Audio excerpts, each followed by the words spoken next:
గారు రమేష్ కన్నిగంటి గారు, అమెరికాలో పరిస్థితులు చూస్తున్నాం.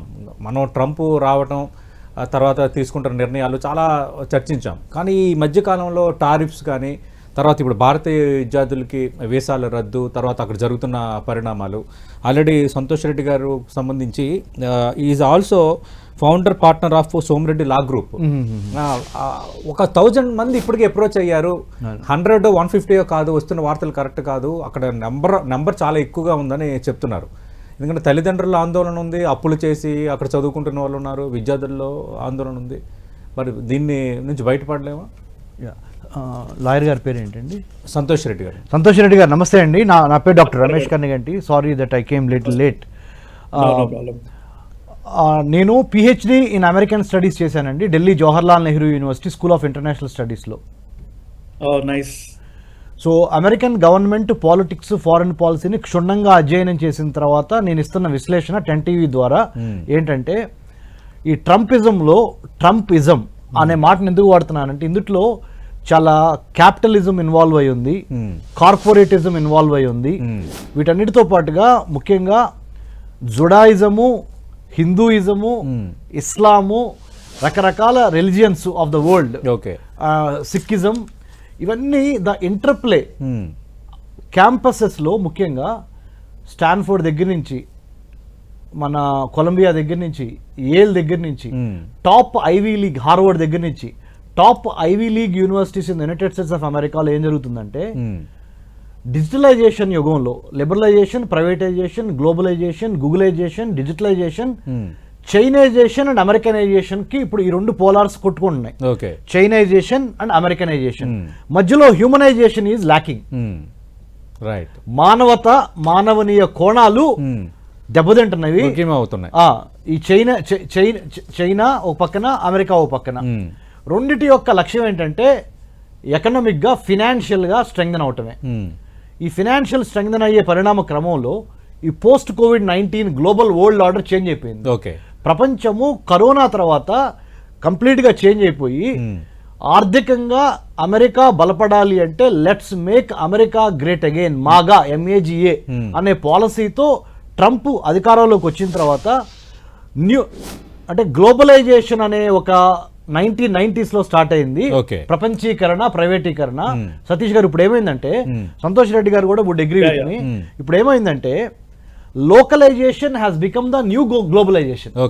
అంటే లోకల్స్ కి, స్థానికులకి విద్య, వైద్యం, ఆరోగ్యం, ఉపాధిలో ఎక్కువ హామీ ఇవ్వటము, వాళ్ళ యొక్క అవసరాలకి పెద్దపీట వేయటం అనేదే లోకలైజేషన్ అనమాట.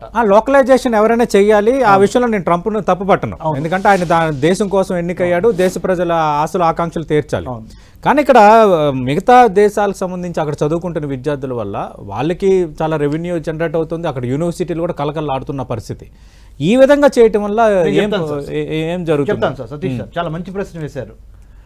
అమెరికాకి భారతదేశంతో పాటు ప్రపంచంలో ఉన్న మిగతా 196 దేశాలు, అంటే మొత్తం 197 దేశాలు ఉంటే ఒకటి అమెరికా అయితే, మిగతా 196 దేశాల నుంచి స్టూడెంట్స్ అమెరికా వెళ్ళి ఎందుకు చదువుకోవాలనుకుంటున్నారు? మనం ఆత్మవిమర్శ చేసుకోవాలి. ఎందుకో చెప్పనా సార్?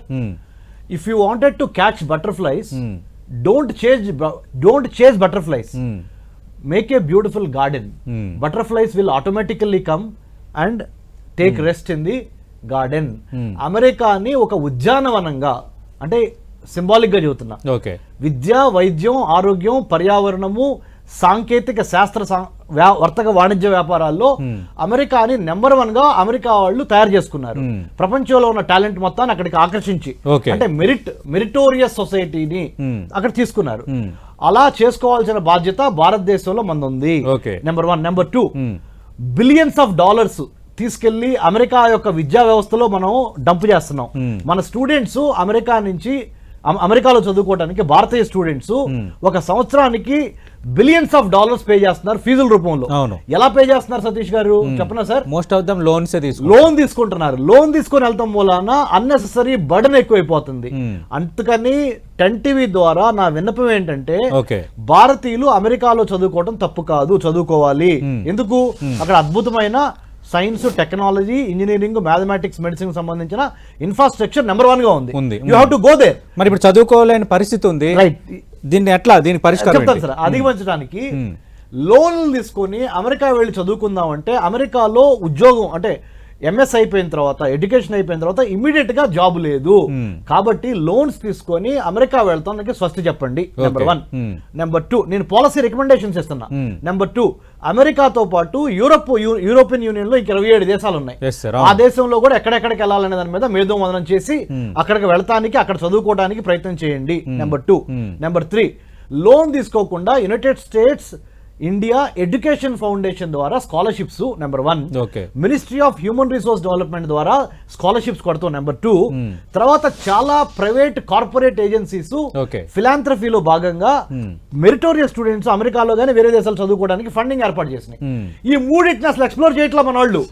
గుడ్డెద్దు చేలోబడినట్టు బీటెక్ అయిపోగానే నేను అమెరికా వెళ్ళిపోవాలి, ఎందుకంటే పక్కింటోడు వెళ్ళాడు కాబట్టి, ఎదుటోడు వెళ్ళాడు కాబట్టి, కొలెటరల్ సెక్యూరిటీ పెట్టి స్థలమో పొలమో తాకట్టు పెట్టి లోన్ తీసుకొని నేను అమెరికా ఫ్లైట్ ఎక్కాలి అనే తొందరలో అసలు ఈ 3 ఆప్షన్స్ ఎక్స్ప్లోర్ చేయట్లా మన వాళ్ళు.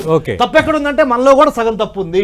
సగం తప్పు ట్రంప్ లో ఉంటే ఆయన యొక్క మ్యావరిక్ పాలసీస్ మూలాన నీజర్క్ అంటే అప్పటికప్పుడు తీసుకున్న నిర్ణయాల మూలాన 50% అక్కడ తప్పు ఉంటే 50% మన దగ్గర కూడా తప్పు ఉంది. దయచేసి స్టూడెంట్స్ అమెరికా వెళతాం అనేది టాప్ ప్రయారిటీగా పెట్టుకున్న వాళ్ళకి నేను చెప్పేది ఏంటంటే your priority to go to United States of America to pursue your higher education is not at all wrong, justifiable. But what is not justifiable is you wanted to take hefty loans which you are not able to pay. You are getting into a debt trap. Debt trap అంటే అప్పులు ఊబిలో మీతో పాటు నాకు ఎన్నో వందల వేల మంది స్టూడెంట్స్ పేరెంట్స్ కాల్ చేస్తున్నారు. మన centre for human security studies, Satish గారు, మన centre for human security studies మరిచెన్నారెడ్డి government of Telangana Jubilee hills లో ఉన్నాం మనం. ఎన్నో వేల మంది స్టూడెంట్స్ కి ఇప్పుడు నేను లాస్ట్ 3 months లో I have the list of students and parents వాళ్ళ కన్సర్న్స్ నాకు చేశారు. నేనేం చెబుతున్నానంటే దయచేసి మన ఆఫీస్ కి రండి, మీకు మీరు ఏ విధంగా వెళ్ళాలో మీ చేతులు కాలకుండా ఇబ్బంది పడకుండా అప్పులు ఊబిలోకి వెళ్లకుండా అమెరికాలో చక్కటి విద్యాభ్యాసం కానీ యూరోపియన్ కంట్రీస్ లో ఎట్లా అవలంబించాలి, డబ్బులు లోన్ తీసుకోకుండా మెరిట్ ద్వారా వెళ్తానికి ఏంటి ఉపయోగం అంటే మార్గాలు ఏంటి అనే దాని మీద ఎక్స్పర్ట్ టీమ్ ఉంది. Will help you. Right. Debate ముగించే ముందు సంతోష్ రెడ్డి గారు, అంటే మరి దీని నుంచి బయటపడడం ఎలాగా అన్నది ఒకటి, రెండోది ఇది ఎల్లకాలం ఇదే పరిస్థితి ఉంటుందా అమెరికాలో, లేదంటే మారుతుందని మనం ఆశించవచ్చా? సో ఇప్పుడు ఉన్న ఆప్షన్స్ రెండు అండి. ఒకటి ఏంటంటే living the country, second is reinstatement. So వీళ్ళు ఇండియాస్ లో ఉండాలనుకుంటే మాత్రం కంపల్సరీ రీఇన్స్టేట్మెంట్ ఫైల్ చేయాలి. ఓకే. సెకండ్ థింగ్, కొంచెం మంచి కేసు ఉన్న వాళ్ళందరూ లిటిగేషన్ కేసు కూడా ఫైల్ చేయండి. Okay. Already lot of attorneys for working on those. Even we filed one yesterday, right? So ఒకవేళ ఇంజంక్షన్ ఆర్డర్ వస్తే మాత్రం we'll all be lucky, right? So they might issue it across the board so that they might cancel these service terminations. Okay. Right. ఖచ్చితంగా దీని నుంచి బయటపడాలని మనం అందరం ఆశిద్దాం. పరిస్థితిలో మార్పు రావాలని ఖచ్చితంగా ఆశిద్దాం. సంతోష్ రెడ్డి గారు, ఇంకా మీరు చాలా డీటెయిల్స్ కూడా ఇచ్చారు. రమేష్ కన్నిగంటి గారు, మనం సిచ్యువేషన్ చూసాం. Situation is like that. మీరన్న సలహాలు కూడా అత్యంత కీలకమైనవి. మరి తల్లిదండ్రులు వీటిని కూడా ఇక్కడ నుంచి సీరియస్గా తీసుకుంటారని మనం అనుకుందాం. కానీ ఆల్రెడీ చదువు మధ్యలో ఉన్న విద్యార్థులకు మాత్రం న్యాయం జరగాలని మాత్రం కోరుకుందాం. ఎందుకంటే మీరు అన్నట్టుగా చాలా మంది అప్పులు చేసిన వాళ్ళు ఒకవేళ రేపొద్దున ఇంకా అమెరికా నుంచి వెళ్ళిపో అంటే మధ్యలో రాని పరిస్థితి, వేరే యూనివర్సిటీ వాతావరణం. ఒక సలహా, I know time is very very short. Right, it's over. అయిపోయిందా సార్? Okay, please sir. ఏంటంటే సోషల్ మీడియాలో స్టూడెంట్స్ పెట్టే పోస్టులు చాలా జాగ్రత్తగా ఉండాలి. డిపార్ట్మెంట్ ఆఫ్ హోమ్ల్యాండ్ సెక్యూరిటీ చాలా క్లీన్ గా అబ్జర్వ్ చేస్తున్నది. మీరు అమెరికాకి వ్యతిరేకమైన దేశాల గురించి మీరు సపోర్టింగ్ గా స్టేట్మెంట్లు పెట్టొద్దు. రైట్, అది కీలకమైన సలహా. యాక్చువల్గా సోషల్ మీడియా దాని నేపథ్యంలో కూడా చాలా మంది మీద నమోదయ్యాయి, నోటీసులు వచ్చాయి, వీసాలు రద్దు అయ్యాయి. డిజిటల్ ఎవిడెన్స్ చాలా వాల్యుబుల్ సజెషన్ ఇది. రైట్, ఇదంతా జరగాలని కోరుకుందాం.